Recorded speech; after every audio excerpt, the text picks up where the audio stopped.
ইসলামী শাস্তির বিধান, এ কথাটা শুনলে আমাদের চোখের সামনে ভেসে ওঠে অতি কঠিন বাস্তবতা, মানে খুবই মর্মান্তিক এবং খুবই ভয়ঙ্কর শাস্তির ব্যবস্থা।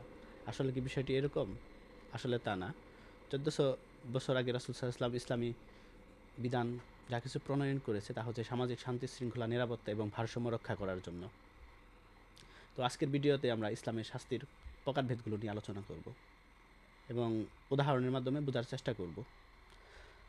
ইসলামে মূলত শাস্তি কয়েকভাবে ভাগ করা হয়েছে, যেমন কিসাস, হুদুদ, তাজির এবং দিয়াত। কিসাসটি হচ্ছে হত্যার বদলে হত্যা, অর্থাৎ কেউ যদি কাউকে অন্যায়ভাবে হত্যা করে তাহলে তাকে শাস্তিস্বরূপ তাকে হত্যা করা হবে। কারো যদি কেউ দাঁত ভেঙে ফেলে তাহলে তার দাঁত ভেঙে ফেলা হবে, অর্থাৎ সমান সমান শাস্তি দেওয়া হবে। এটাই হচ্ছে সহজ ভাষায় কিসাস। এরপরে আরেকটি রয়েছে তাজির। তাজিরটা হচ্ছে ডিসক্রিশনারি পাওয়ার, যেটা অর্থাৎ ইসলামী রাষ্ট্রের বিচারক তার বিচার বুদ্ধি চিন্তা প্রয়োগ করে তার শাস্তি প্রদান করবেন। এবং তৃতীয়টি হচ্ছে হুদুদ। হুদুদ হচ্ছে ফিক্সড পেনাল্টিস, অর্থাৎ কোরআন হাদিসে যে সকল শাস্তি হুবহু বর্ণনা করা হয়েছে, নির্ধারিত শাস্তি রয়েছে।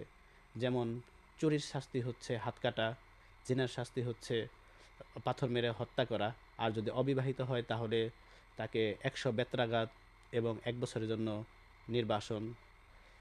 এরপর হচ্ছে মদ্যপানের শাস্তি, যদি কেউ মদ্যপান করে তাহলে তাকে 80 বেত্রাঘাত, এবং কেউ যদি কাজফ অর্থাৎ কোনো সতী সাধী নারীর উপর মিথ্যা অপবাদ দেয় তাহলে তার শাস্তি হচ্ছে 80 বেত্রাঘাত।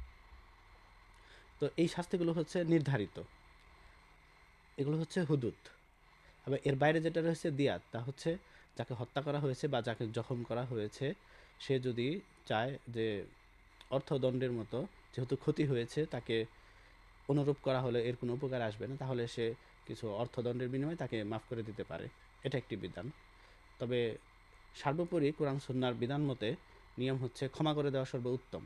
তবে হ্যাঁ, ইসলামী রাষ্ট্রের ক্ষেত্রে এই হুদুদ বাস্তবায়নের ক্ষেত্রে কথা মনে রাখতে হবে, এই সকল দণ্ড অবশ্যই রাষ্ট্র রাষ্ট্র মানে অর্থাৎ সরকার বাস্তবায়ন করবে, কোনো ব্যক্তির ইচ্ছার স্বাধীনতা হবে না। আর প্রতিটি ঘটনাই সন্দেহাতীতভাবে প্রমাণিত হতে হবে, তারপর শাস্তি বাস্তবায়ন হবে।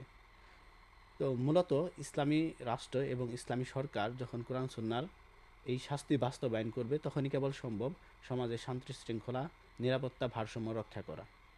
তো আমরা ইসলামী শাস্তির প্রকারভেদগুলো আলোচনা করছিলাম, আবার একটু রিমাইন্ড করে দিচ্ছি। তা হচ্ছে কিসাস, হত্যার বদলে হত্যা।